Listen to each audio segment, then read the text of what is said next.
Assalamualaikum warahmatullahi wabarakatuh. Saya Kladiva Mutiawigra dengan NIM 206131 dari jurusan Bimbingan dan Konseling. Baiklah, saya akan menyampaikan materi tentang konsep dasar administrasi.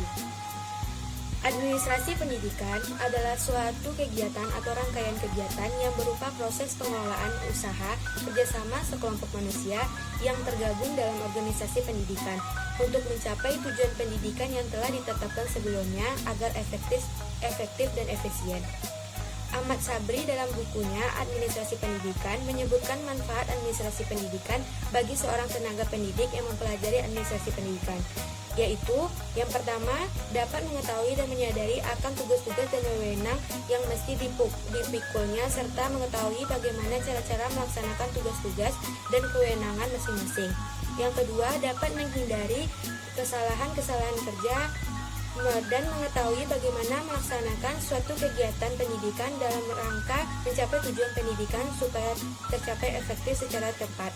Yang ketiga, mengetahui batas-batas, hak, dan kewajiban masing-masing tenaga pendidik.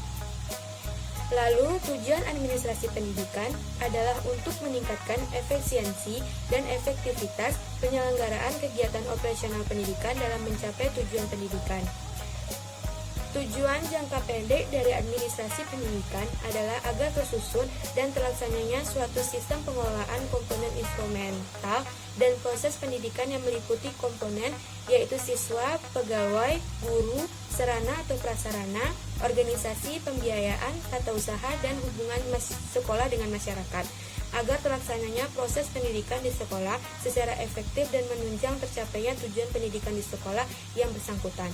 Tujuan jangka menengah administrasi pendidikan yaitu mengarah kepada mencapai tujuan institusional setiap jenis dan jenjang serta program pendidikan. Sedangkan tujuan jangka panjang administrasi pendidikan adalah tujuan yang diarahkan untuk mencapai tujuan pendidikan nasional.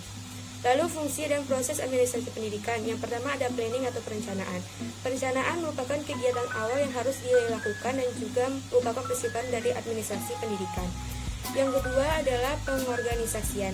Organisasi adalah kegiatan menyusun pembentukan hubungan kerja antara orang-orang atau organ-organ sehingga terwujud suatu kesatuan usaha dalam mencapai tujuan yang telah ditetapkan. Yang ketiga ada actuation, yaitu fungsi pergerakan. Aktuasi adalah menggerakkan orang-orang dalam organisasi agar mau bekerja dengan penuh kesadaran secara bersama-sama mencapai tujuan yang diharapkan. Yang terakhir adalah pengawasan. Pengawasan merupakan kegiatan atau tindakan untuk mengamankan rencana keputusan-keputusan yang telah dibuat atau sedang dilaksanakan. Yang terakhir ada ruang lingkup administrasi pendidikan. Menurut Dr. Hadari Nawawi menyatakan secara umum ruang lingkup administrasi berlaku dalam pendidikan meliputi bidang-bidang sebagai berikut. Yang pertama, manajemen administratif. Manajemen administratif adalah kegiatan yang bertujuan mengarah agar semua orang dalam organisasi atau kelompok bekerja sama mengerjakan hal-hal yang tepat sesuai dengan tujuan yang hendak dicapai. Yang kedua, manajemen operatif, yaitu kegiatan yang mengarah dalam membina setiap orang agar dapat melaksanakan tugasnya secara tepat dan benar. Menurut Galim Purwanto, dalam lingkup pendidikan dikelompokkan menjadi 7 kelompok, yaitu administrasi tata laksana sekolah, administrasi guru dan pegawai sekolah, administrasi murid atau siswa, administrasi supervisi pengajaran. Yang kelima, administrasi pelaksanaan dan pembinaan kurikulum. Yang keenam, administrasi perencanaan dan pendirian pembangunan sekolah. Yang ketujuh adalah administrasi hubungan sekolah dengan masyarakat.